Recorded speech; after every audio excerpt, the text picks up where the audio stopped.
Good afternoon, everyone. This is Gerard, Dair, CEO at Speedeon. Let's give everybody just another minute or two to gather. And we'll put things off in about 2 minutes.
Okay, I'm going to go ahead and kick things off.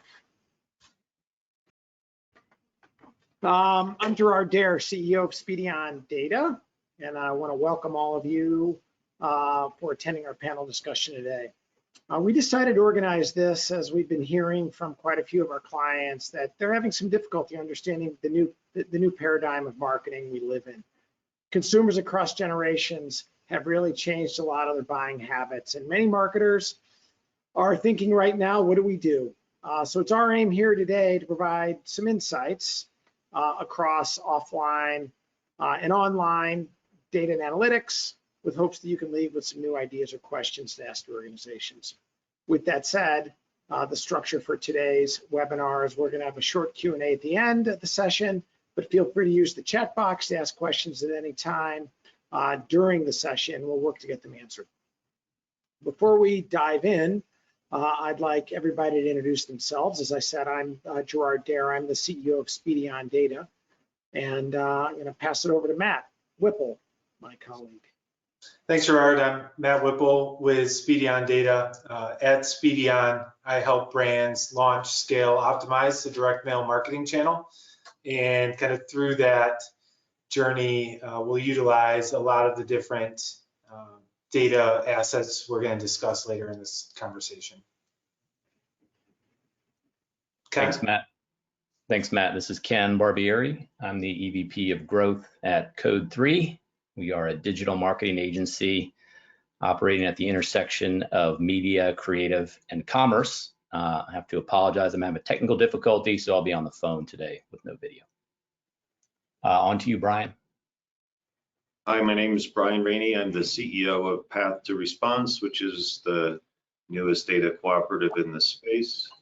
I started in direct marketing in 1983 on the client side for about 10 years, and then spent about 20 years with Abacus, which later became Epsilon Data, and left there in 2012 and started Path to Response in 2015. And onward to Bruce. Bruce Beagle, I'm the Senior Managing Partner at Winterberry Group.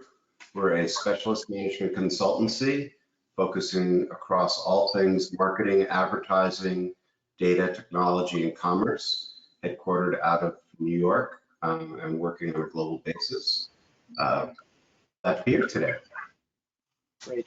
Thanks, Bruce. And just to elaborate a little bit more on me and who I am, as the CEO of Speedeon Data, I founded this business almost 13 years ago. And we as a company have an extreme focus on life events, but really create audiences for brands to deliver to acquire, cross-sell, and upsell their customers. And we do that in a multi-channel environment. So we specialize in aggregating the data sets, and then modeling those data sets to produce the audience for the brand. And then lastly, we have a full services arm where my colleague Matt Whipple participates. in the business. So I want to get us all started with some insights just as it relates to the consumer in motion concept.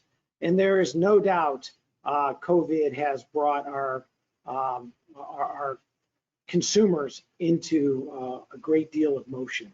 When I look at some of the statistics year over year and what's happening, some of these changes are no doubt permanent. And we are seeing one of the big changes I see happening within some of our data sets is how customers are migrating in a pretty big way. So we're especially, I mean, we look at a concept called interstate versus intrastate moves. So people moving across state lines.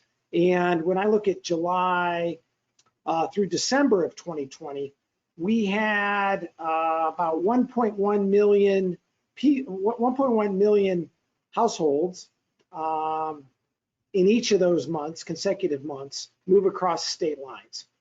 That is a 59% increase year over year, and we've never seen stats like that in a long time. So the overall move activity year over year was up, but not in quite a profound way. I would forecast in 2021 those numbers to be up in a profound way. And the reason for that is we can look at a pre-mover statistic right now. We see that pre-moves were up 35% 2020 over 2019. So we look at new movers, pre-movers, we look at prenatal data, we look at baby data, we look at newly engaged, newly married, newly single. Some other things that we saw in 2020 is we saw that moves were slightly up. We saw that newly single or divorce was also on a trajectory for increase. There's no doubt a lot of pent-up demand for wedding for this year, wedding celebrations specifically. And there's no doubt a pent-up demand for new baby as well. So a lot of things in motion, a lot of things changing. Work from home is here to stay, not a new concept. And with that, I'm going to pass it over to Bruce to give us some deeper insights just in regards to what his team is forecasting for 2021. Yeah, I think most of those people seem to be moving down here to Florida. I am from Miami, where you can go down the block and just watch different license plates every day. We have weather refugees, and we have financial refugees, and we have COVID space refugees down here. It's been pretty interesting. Let me kind of take this back up to the 50,000 foot level. Each year in January, we do a forecast and an outlook on what we think is going to happen in the market. Last year in January, I was pretty optimistic and then pretty wrong. The reality of 2020, yeah, we were actually doing pretty well January, February, and then obviously things started to unwind in March. Major trough in the second quarter, slow recovery in the third, and some real acceleration at the end of the year as people adjusted. You know, that's probably the biggest thing. There was an adjustment. The net of it was, you know, marketing and advertising spend was down from $379 billion to $340 billion. The joys of working from home. You know, that $39 billion drop, you know, was not an even drop. In the offline world, we were hit probably hardest by COVID. You know, direct mail down 17%, linear TV down. It was pretty much across the board. The story was different in digital. You know, we saw the market pause in terms of digital media advertising for a couple of weeks in April, and then it started coming back. You know, the net of it was that digital wound up being up 8% in a horrible year. Only probably digital out of home, you know, saw some declines, email compression on pricing, but the biggest jumps in and around CTV and video. So a real shift. The last segment of last year that I'll speak to is data. Data kind of follows the channels because it's used for targeting, it's used for insight, measurement, et cetera. But the bulk of it is very targeting oriented. Data was flat. You know, that decline in the offline was offset by the increase in the digital economy, leaving data effectively around $22 billion, data services, analytics, et cetera. So what drove all of this? I think there were 7 or 8 trends that were important. The very first was, you know, did you have a trusted brand? And it's something that we probably want to speak more about.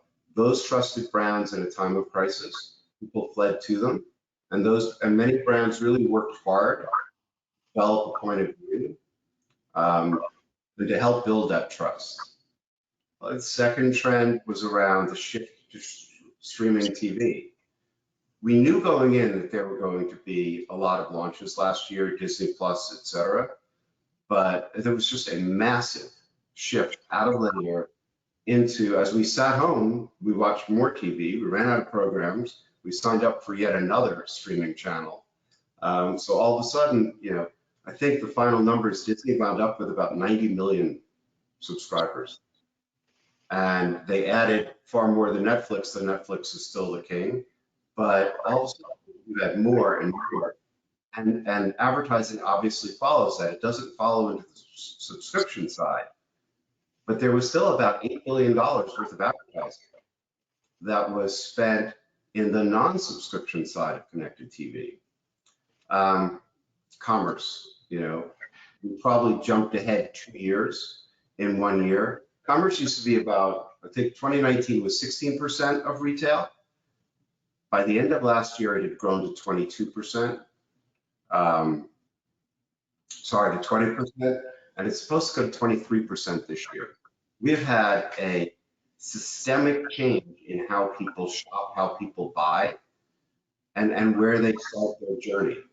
And obviously, again, the money, you know, as you shift from in-store to online, the money's going to follow that. You know, which we saw a big shift into what we call performance media. Direct mail is a performance media channel, but so is paid social, paid search, you know, affiliate marketing. Money just kind of shifted over. And we saw one other phenomenon. 2-3 years ago, Amazon started their retail media marketplace, started to sell advertising. And last year, we saw Walmart really pick up the pace with their new Walmart Connect. Believe it or not, there are now 57 retail marketplaces. And they're advertising because that's where the consumer is, that's where the product. So again, we're seeing a shift of spend, and we're seeing new spend coming in. You know, as we thought about verticals last year, we thought about, you know, travel and hospitality, obviously severely impacted. Auto, you had supply chain problems. Things started to come back, but some things stayed strong. B2B, CPG, healthcare, all of those verticals seem to continue and stay and remain strong and accelerate as the year went. You can't talk about last year, or you can't talk about this year without talking about privacy and regulatory. You know, we started last year with the announcement by Google of the deprecation of the cookie, so that the third-party cookie would be going away. And they said, you know, in the distant future, end of 21.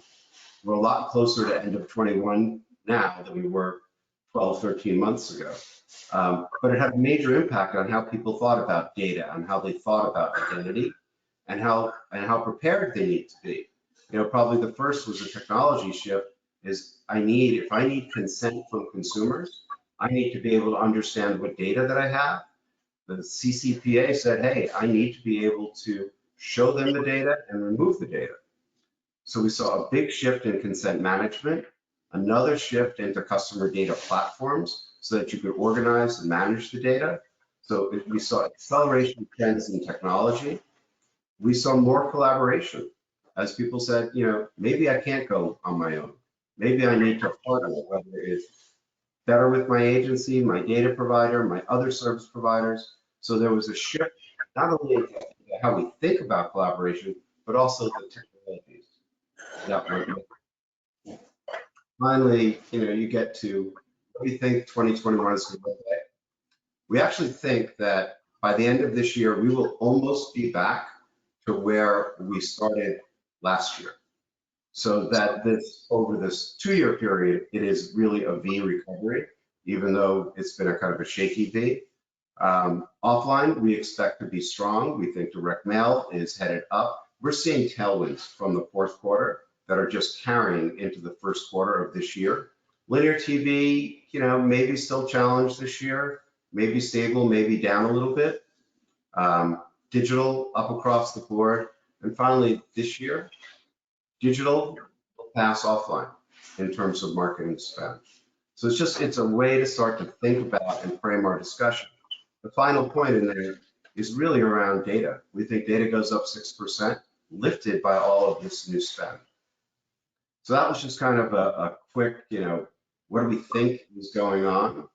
And what I'd like to do now is I'd like to discuss with my panelists a couple of questions. I'm going to start with Ken, even though I can't see Ken.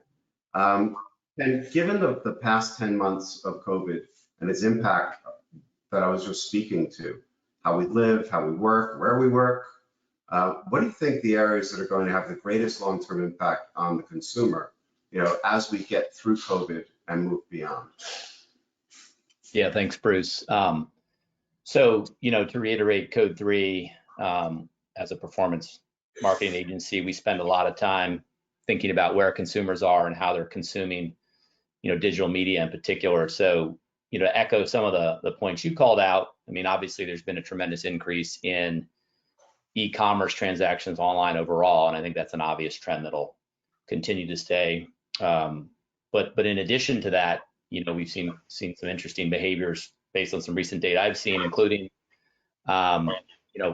nearly 1/3 of all shoppers purchased in a new category online. So those are things like grocery, health, hygiene, and also we saw a 2x increase in BOPUS, which is buy online, pick up in store. So some of that may have been safety related initially, but that behavior continues where people have found, a new benefit in terms of convenience for being able to order online and then immediately pick up that product. So those are things I think that we'll continue to see. And from an advertiser perspective, to your point, 5 years ago we managed about 5 platforms for our clients, and now we manage upwards of 20. So I think it's consistent with what you've seen in terms of the rapid expansion of places where advertisers can reach consumers. My favorite quote from one of our home fitness clients in the last 6 months was basically, this is a once in a lifetime opportunity from his perspective, because you'll never see the level of interest in a digital format for these types of consumers. So we have clients in certain categories trying to spend as much money as they can, as quickly as they can, to reach these consumers. Great. Matt, would you like to weigh in on this one a little bit?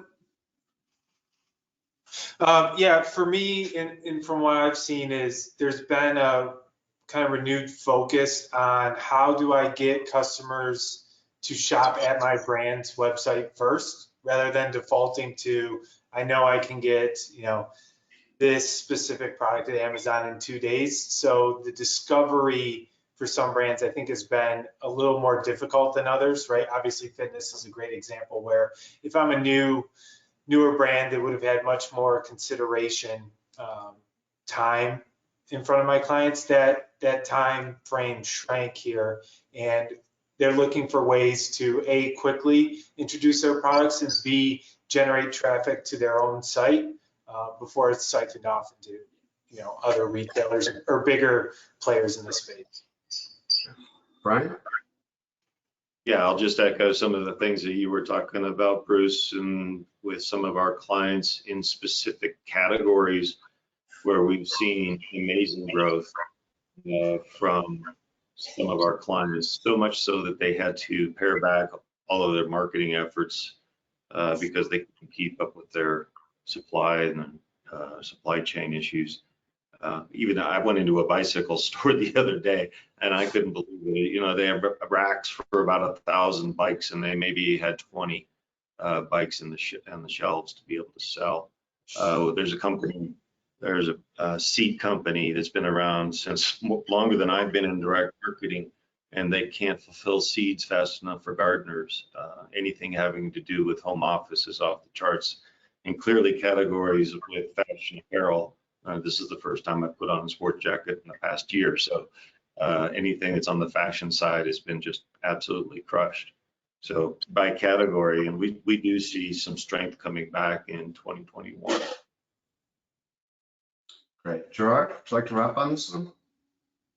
Yeah, I mean, I think there's no doubt, you know, the pressure right now for brands to start leaning in. I think that we're going to see, like you said, Bruce, the tailwinds of Q4 into Q1, and a lot going on in the life space. And I'll elaborate a little bit more as we kind of move through this. But just a lot of change. We're seeing millennials and millennial-led companies adopting direct mail. You know, we're seeing people living in larger cities moving to smaller cities, moving to the suburbs, even rural areas.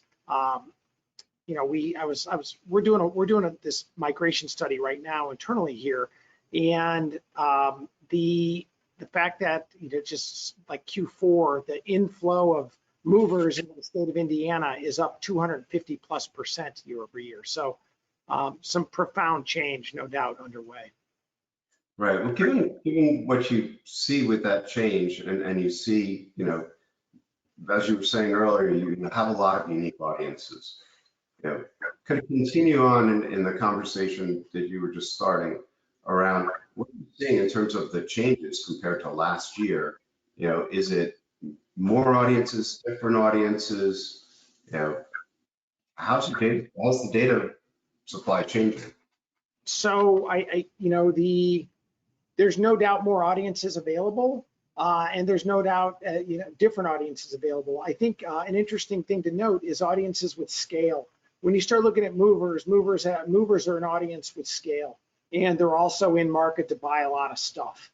So you know, when you look at the data sets available out there, the way that data has been aggregated over the years has changed in a pretty profound way. And if you haven't kept up with the times, then your audience probably isn't scaled sufficiently from a vendor perspective or partner perspective. We've certainly done that here. We keep a very, very close eye on the mover audiences, on the baby audiences, you know, on the newly singled, newly married type audiences. And some of those audiences aren't as scalable. Some of those in 2021, like I think wedding and wedding celebration, will have gathered a lot of scale this year. Where they're, you know, those are some pretty stellar opportunities to acquire a new customer into your collective that's going to go out and spend some dollars. Yeah, Brian, are you seeing similar changes across your co-op? Yeah, you know, the thing that I find is so fascinating is what you were talking about. It could be kind of a growth, I won't say boom in direct mail, but, you know, I think about the two ends of the demographic spectrum on millennials and folks that are a little more older than I am. And, you know, there was this very, very slow adoption rate. Number of brands out there that still get a tremendous number of their orders through the mail, believe it or not, with a check. And those folks had to migrate online for so many different things. They had to get their pharmaceuticals online, they get the groceries online, they talk to their kids or catch up with friends online. And so that adoption rate that happened in that 3 or 4 month period, when we talk about a return to normalcy, I don't think that that's something that's going to go back to what was normal pre-COVID. I think those are the changes that are here to stay. And then millennials on the same side, in terms of them being interested in direct mail, we saw brands take off that are attracted to a much younger audience and have a lot of places to grow in 2020, and we see that momentum continue in 2021. That's interesting. I spoke to a friend of mine last night who leads a print letter shop out in San Diego. He said their business has come back so strongly from direct to consumer brands who were primarily digital that they're having trouble staffing up. finding people with the skills to keep up with the volume, which is not something I've heard from that side of the industry in probably 7 or 8 years. Agreed. Can you live in the paid social world, and you talked about the number of marketplaces? What are you seeing? Yeah, I mean, I might offer a slightly different perspective on this question in terms of the audience piece, and that is, from a client perspective, particularly in CPG, not only a renewed interest in collecting first-party data to better understand their consumers. They historically not had that connection, but actual real efforts around it. So a lot of our goals now are about data collection with specific KPIs, which is new for us. And then I think also it's again been there, but a renewed interest in sort of that collection of third-party data to overlay to really truly understand the nuances on many different dimensions for those consumers. So I find that the tactics were there, but the clients have a ramped up interest and really a remit to do much more of that. And Matt, what are you seeing from your clients? So obviously, as you kind of elaborate on with direct mail spend in 2020, Q1 last year kind of started out BAU. We had new clients coming on board, ready to test the channel. And then Q2 hit and everything came to a screeching halt until probably mid-summer, when we saw brands start to be able to dip their toes back in the water and say, okay, to Brian's point on the supply chain side, supply chain's caught up. I'm at a point where I can take on new customers, or B, hey, the financial impact wasn't quite as dramatic as I thought it was going to be. I am able to start reinvesting marketing spend at this time. So, sports came back. People got out of their house a little bit. Still, obviously, most folks are at home a lot more often than they were. But then into Q3 and holiday, volumes seemed to pick back up for our existing clients where they were, kind of where we expected them to be. What we lost last year and what's now starting to finally come back around is those brands willing to test at a reasonable investment level, the direct mail channel in general. Yeah, speaking of testing, the changes, the regulatory changes, the changes with the deprecation of cookies, IDFA, is changing how the digital landscape thinks about identity and targeting. All of those coming together seems to have pushed us into a world of tests this year. Like we are definitely seeing accelerated testing, but we're also seeing a real push to consent. Brian, I would love for you to talk about what you're seeing and maybe talk a little bit about the notion of first-party data and first-party cookies versus the second-party data concept and third-party data. Sure, you say the exciting things for me. So first-party data, the real key there is what you were talking about, and that's getting the permission from the consumer at the source. And sometimes people get their media channels and order channels a bit mixed up in terms of where do you get that permission. Well, in your media channels, you need to have that privacy policy out there and accessible to consumers. At your website, which is both an order channel and a media channel in some respects, you need to make sure that that's consistent across those channels, which I still, believe it or not, see people that are not really following their own privacy policy. So at first party data is absolutely critical. We'll talk a little bit about how the industry is going to likely migrate and why that first party data is so important. The second party side is where, like a data cooperative like Path Response, we receive first party data, but it's a permissible exchange between Path Response and those brands that are supplying us the first party data that they have the right basically to send us, and then we create an agreement with our clients when they send us that data on how we could use it. So that's kind of second party data.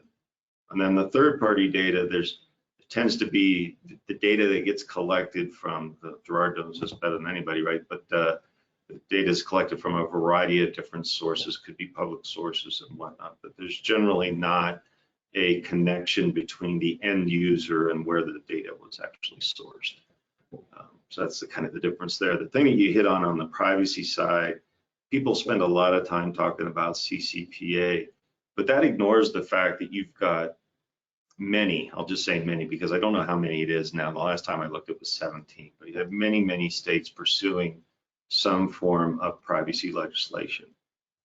What we don't want as an industry is to have 50 different versions of privacy laws that we have to try to follow. So there's really some importance around getting something.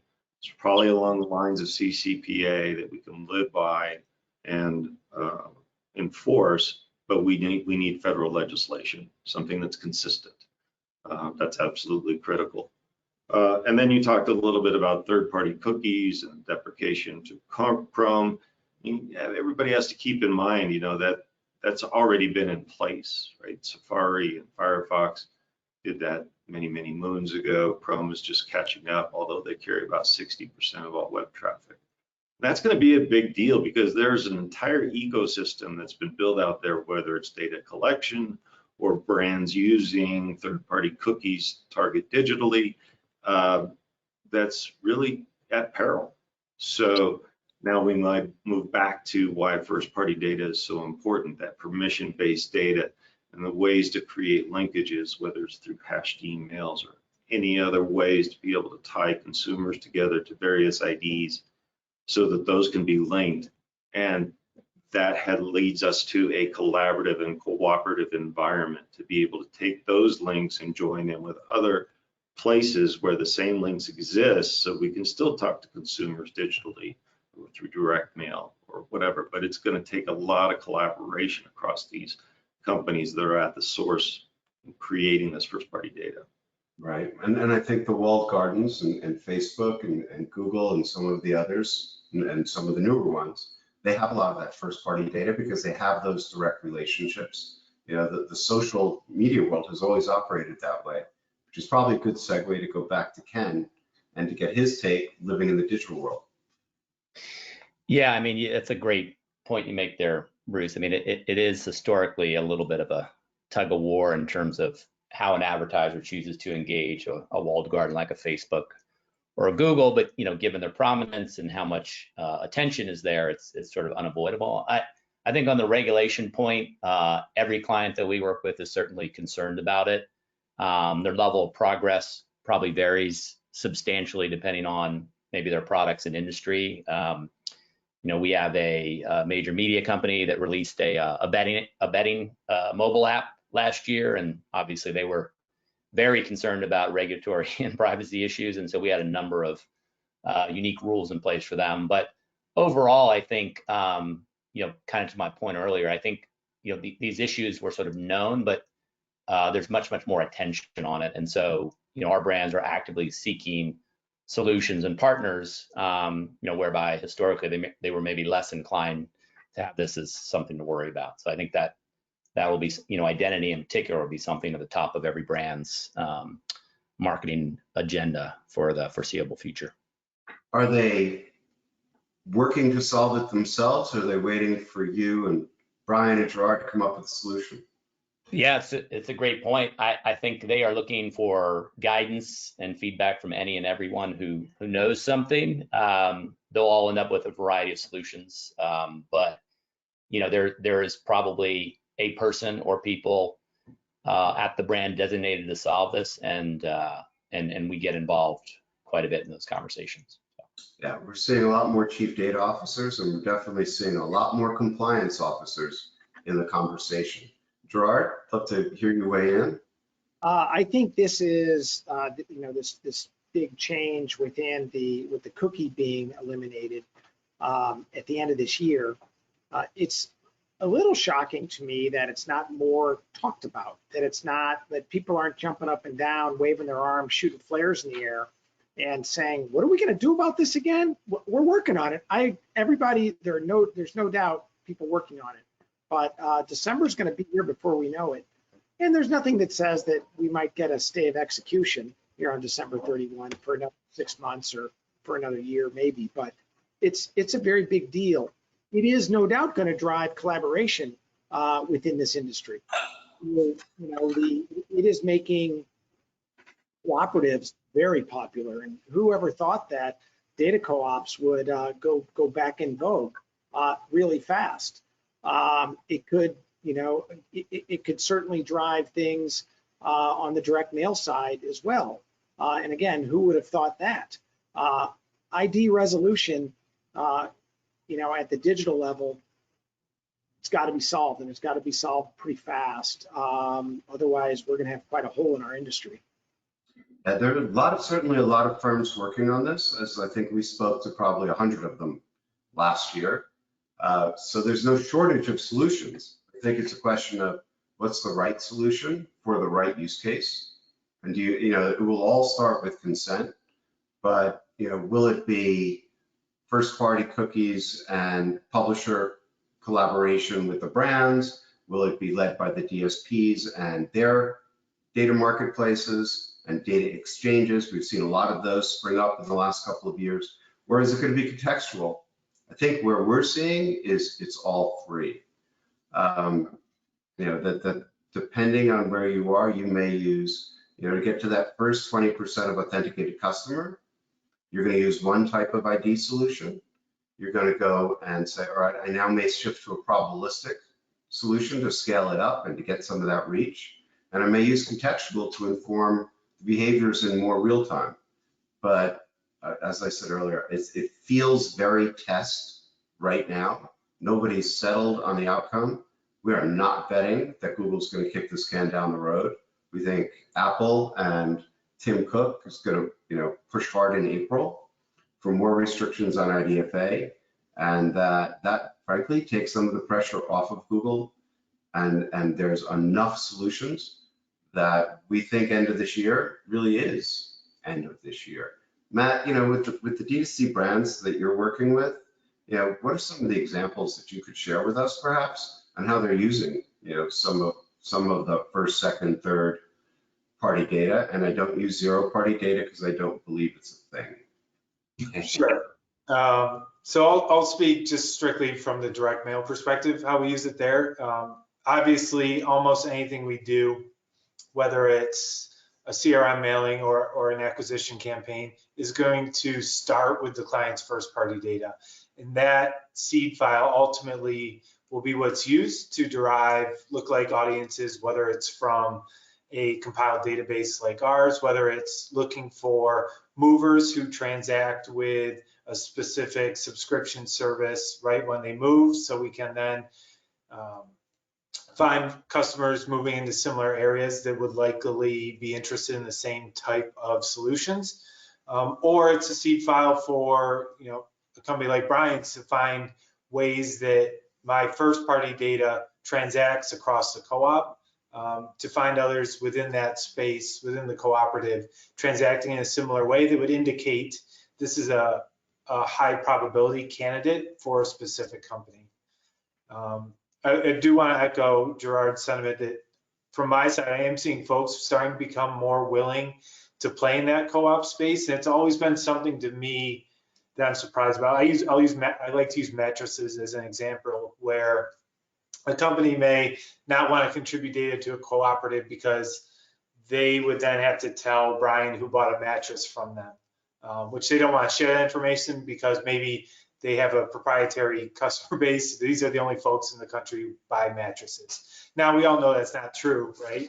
Same thing could be said with luggage or fashion across the board. But these same companies, if I go to their website, 30 seconds later, I hop on my Facebook and I'm being targeted. I'm going to see 4 other mattress company advertisements in my Facebook feed before I've even made my mattress purchase. So the willingness to share the purchase data now, starting to be closer to on par with willing to share what, in my opinion, is a more lucrative audience, which is your prospect audience, to say, hey, this person's showing intent on my site to buy a mattress. Facebook, go ahead and repurpose that intent signal across all your other clients, so that now I'm losing the potential first mover advantage I had on that consumer considering my brand. Great. You know, we've touched on collaboration a bit, and we're seeing safe havens, bunkers, clean rooms, Snowflake, data, like you name it, there are new forms of collaboration that have come into the market. Many of them focus on the digital world, though not at all exclusively anymore. It seems to be pretty broad. Ken, what are you seeing at Code 3? Yeah, it's definitely a common trend. I think I would concur with Gerard and Matt in terms of increased interest. From our perspective, we actually, I think out of need, built our own sort of hack version of a CDP to support our clients. And through that process, even getting access to transactional data when we're working on behalf of our clients has eased and improved over the last 6 to 12 months. So I think there is a general realization that data sharing for them, while once considered, very, very competitive and proprietary, like they see the value and the longer term opportunity with being able to share it, whether it be with an agent like us or even, a platform partner like a Facebook or an Amazon. So I think there's much more willingness to do that. The benefits will have yet to be seen, but it does make sense. It's interesting. We hear frequently about Google and clean rooms and federated learning of cohorts and other privacy measures and ways to share data. But we also heard in our research, when we were writing our collaborative paper, that people were using Facebook. You'd have two brands saying, hey, we can use Facebook as a place to share and model up our data. So I don't think it's limited in any one way. Brian, you've been at this co-op collaboration thing longer than anyone. What's different now? Well, it was interesting when we started Path to Response. I went to one of the conferences and the feedback that I got, and pardon me for my fellow competitors that are on this web conference, but there wasn't a lot of innovation that was going on behalf of direct marketers, direct mailers, people who get stuff into the mail. There was such a rush to take the offline data and migrate it into the online world. There was a tremendous amount of data sales going on to move offline data and pair it with digital data for targeting purposes. And that train has left. As you talked about, Facebook has a plethora of data within their own walled garden, within their own ecosystem. They don't really need a whole lot of third-party data to be able to enhance their own targeting. But what wasn't happening was there wasn't a lot of the online signals that were being created out there, most specifically people who showed up at a website and was a website visitor, to be able to identify that visitor as having showed up at the site and identify them as a potential prospect for that site who abandons and they don't transact and they go away. That data wasn't necessarily being used or used very well. And that's why part of the reason why we created Path to Response was to incorporate those online signals. And if you think about it, it is so hard. If you're a specialty retailer right now, Google your best categories. Just Google your best categories and see whether or not you're coming up on the first page for SEO or paid search, because it's really, really difficult and it's gotten really, really expensive to compete with the giant brands in just about any category. So when I think about a website visitor, particularly for specialty retail or a nonprofit, it's somebody that probably received a direct mail piece. They went to the website, and if they received a direct mail piece, that means they came from a pretty good list. They're not a prospect. They show up at the website, they don't transact, and for whatever reason, they go on, they abandon, they don't transact. That to me is a doubly qualified prospect right there.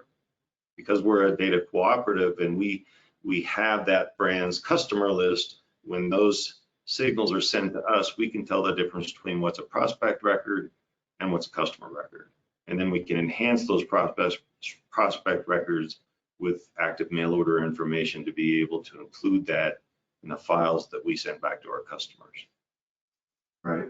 Gerard, I'm going to close this particular question with you and this whole notion of direct mail retargeting and online to offline collaboration. Your thoughts? So I think there is a profound opportunity here, specifically with the elimination of the cookie and defining how, go forward strategy just as it relates to acquisition, of new customers, and layering in this co-op data set coupled with first-party data, and then coupled with the execution of that, because there's really nothing out there right now that is a ideal acquisition platform that is this accurate, so to speak, right? Where we could take a signal from a first-party data set indicating this person visited, but then taking a look at Brian's cooperative and seeing how these people transact, you will have deep insights in regards to if this person is a qualified prospect or not. And I think that's the next level, and we're going there. So it's pretty exciting. Matt, I want to shift to you for a moment, because one of the barriers to all this collaboration has been the silos. You know, you go into brands, mid-market or enterprise, et cetera, and it's like, okay, this side just doesn't talk. The brand people don't talk to the website people, don't talk to the digital people, you know, don't talk to the TV people.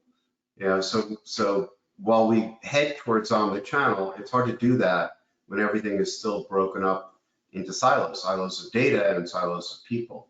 Are you seeing conversations among your clients, you know, about how do I break that down so that I can be better? Yeah, it really, you know, from a data siloing perspective, I think there's been a big shift there. And I apologize, I forget if it was you or Gerard talked about chief data officers or VP of data becoming much more prevalent along with compliance. But what I've found over the past few years is any early preliminary conversations, whether it's testing a new channel, testing a new data set, utilizing a client's first party data in a new way, those conversations now involve some type of leadership representation from the data team at a brand.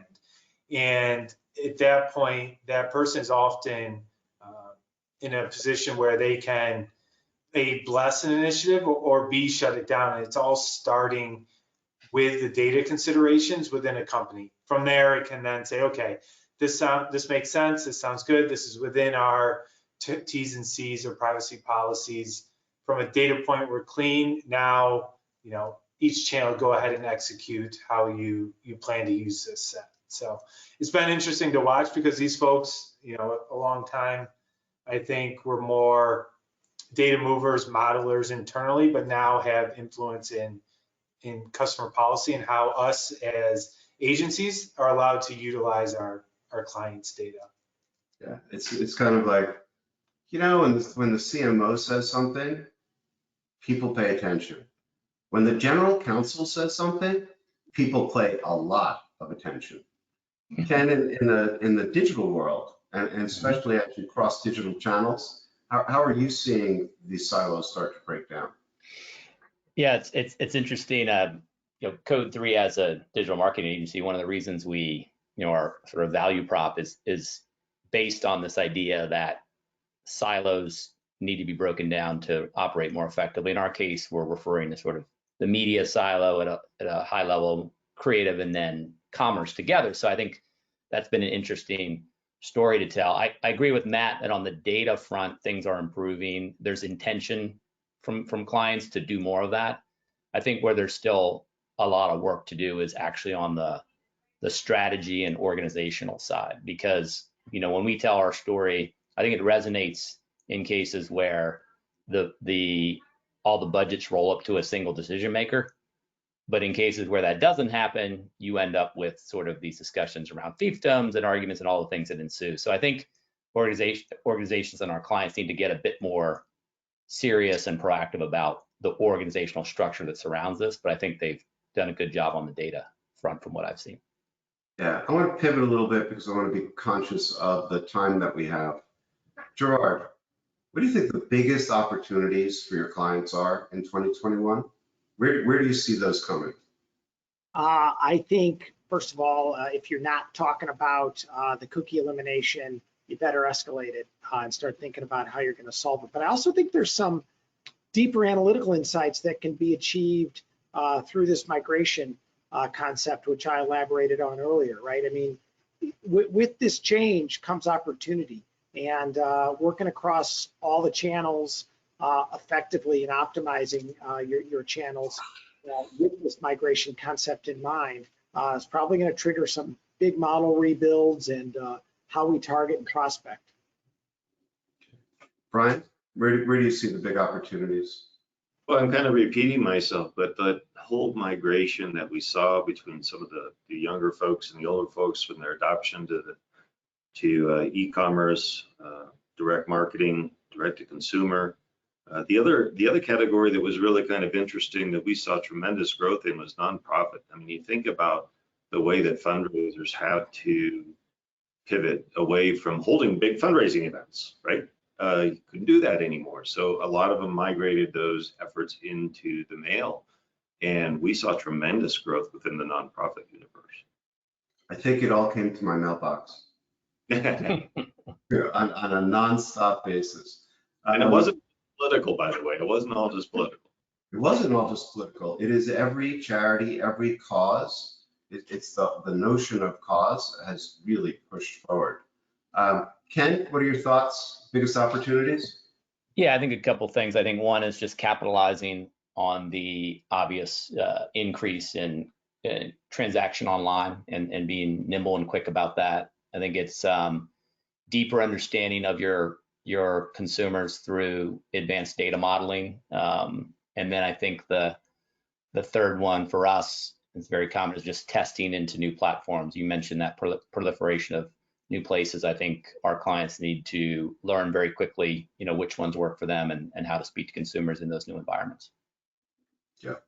Matt, I'm going to start with you on the last of the prepared questions, not scripted, but prepared.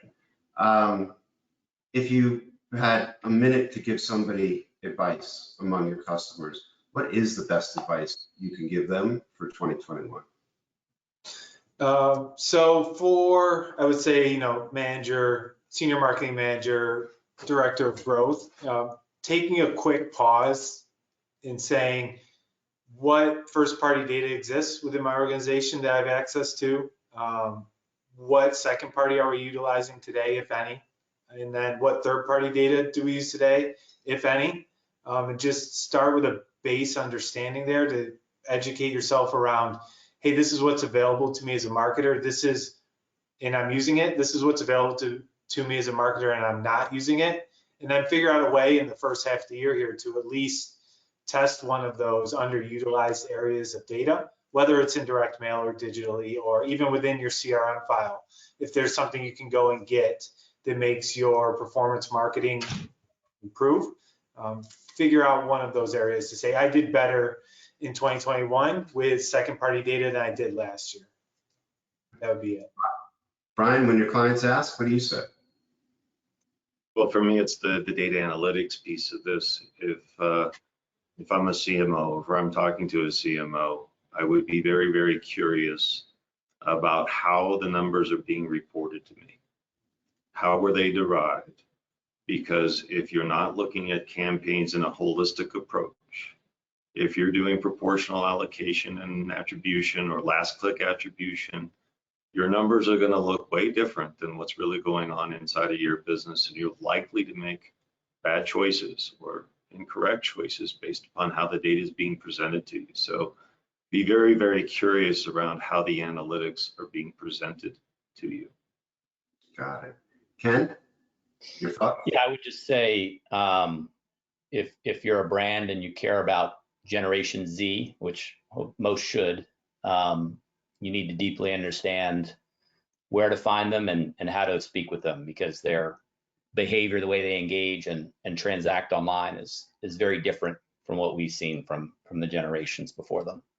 And they're really using all the features and capabilities of the different social platforms in unique ways.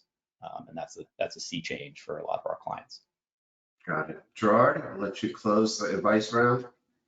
I think one of the most important things when, coming out of, kind of a recessionary environment, it's important for brands to lean in, right? To take some of these concepts that we've talked about and really lean in. When you think at 2008 and what the brands that came out and had exponential growth versus the brands that didn't, it was the brands that decided to lean in sooner rather than later.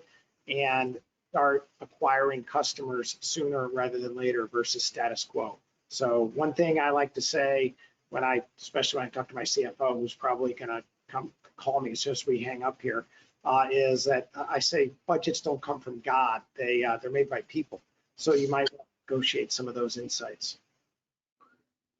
You know, unless you have a direct God channel. Other than that, you don't get your budget that direction. I think the other thing that's important is this is going to be another challenging year. You know, when we looked at last year, experiential marketing was a $48 billion category that dropped down to $24 billion in a year. And we still had 2 months of the year. So it was just a massive change. So I think you have to look at you know, our consumer in motion. Where is that consumer? And what do they want? You really have to put the consumer in the center of the conversation. I see one question in from the audience. Somebody said they wanted me to expand on the notion of B2B because, you know, they didn't see that. B2B, depending on what segment. So if you were in enterprise B2B sales, whether it was B2B tech, et cetera, it was a good year. Yes, you have more decision makers. They were out of the office, but they didn't stop buying. I think we saw 12% growth in B2B e-commerce, you know, last year. So it's not just this consumer world. We think mid-market and enterprise did very well. SMB, that was hard. You know, we see the devastation, you know, across so many segments at the local level. But if your primary group that you were serving, and many of the folks that we speak to are serving enterprise, et cetera, I think that's where we saw that demand. And I think even at the SMB level, we're starting to really see that pick up. And one thing on that, I think we're seeing on that same topic, we're seeing an increase in brands targeting, B2B brands targeting the decision maker at their home. So, and we're certainly capable to do that. I think we've got probably, you know, 13 plus million decision makers addresses at home where we can map them to their work and their home with that title slug. Yeah. I have one final question. This has been, and I was talking to my team this morning on our company call about taking vacation. You know, there's a massive amount of demand that has been pent up for people to go away. And it's been very hard. You know, the places we can go are limited. I said to them, I said, you cannot all take your vacation next summer and next fall, or we will have nobody to do the work. Even though you can't get out, you can't go far, you need to take some time, even if it's just for your mental health, taking a break, because this could become a grind. I don't have anywhere to go, so I'll just stay home.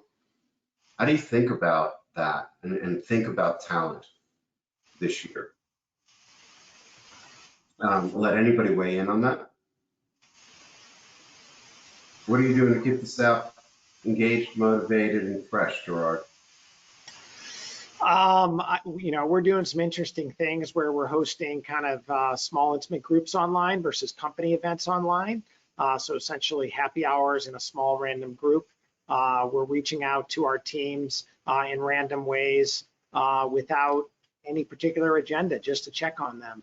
And, you know, we are having more and more people into the office, which I'm excited to be hosting these folks. And we'll be, once the orders are lifted, we'll be welcoming everybody back in a safe way. So no doubt it's a challenging environment to keep the glue. Now, Brian, you've gone all virtual. How are you about this? We did. We were fortunate in that you know, most of our processes could be moved remote very quickly, and we did so pretty much on a dime when things really started to get shaky. One of the, I'm not here to sell Slack, but Slack has been a tremendous tool that we use inside of the organization. And one of the benefits of Slack, I haven't even gotten into the full line of everything that it'll do, but it'll do donut sessions, virtual donut sessions, where it'll go through your calendar and through the employee's calendar and find out and pair you up with somebody that you haven't spoke to in a while. And arranges a 30-minute chat, and you don't chat about work necessarily. You chat about what are they doing outside? What are they doing to clear their heads? And find some time to go get some sunlight and some vitamin D. Yeah. Ken, you obviously are part of a much larger organization. Love to get your thoughts.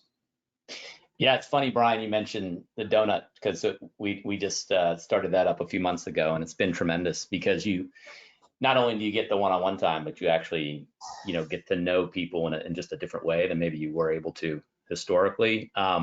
Bruce, like everyone says, it's a challenge. We have a number of different methods. One of the other things we do is during company meetings, we end it with a breakout room and a session of 4 to 5 people and a particular topic for that day. So it's really trying to cross-pollinate. I think the most interesting thing beyond that is just when we've hired new people into the company in this virtual environment. And that's been another challenge as well, is how do you onboard someone into a virtual company? But we're learning as we go.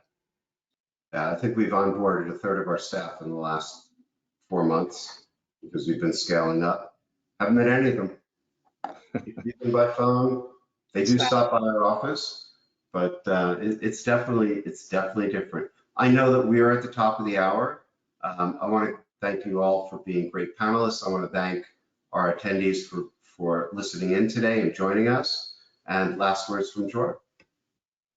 I would echo that. I want to thank all of you for attending today. We work in an industry with tremendous opportunity, right? I think the change happening, we're in the second inning, and there's gonna be a lot of change in the coming weeks, months, and years. And it's pretty exciting to be able to participate in some of this momentous change. And it's pretty exciting kind of to see how we all approach this, and we're becoming more collaborative, right, instead of less collaborative. So that's exciting as well. So I want to thank you, Bruce, Brian, Ken, Matt, and all of our participants online today. All right. Well, thank you. Thanks all. Take care, everyone.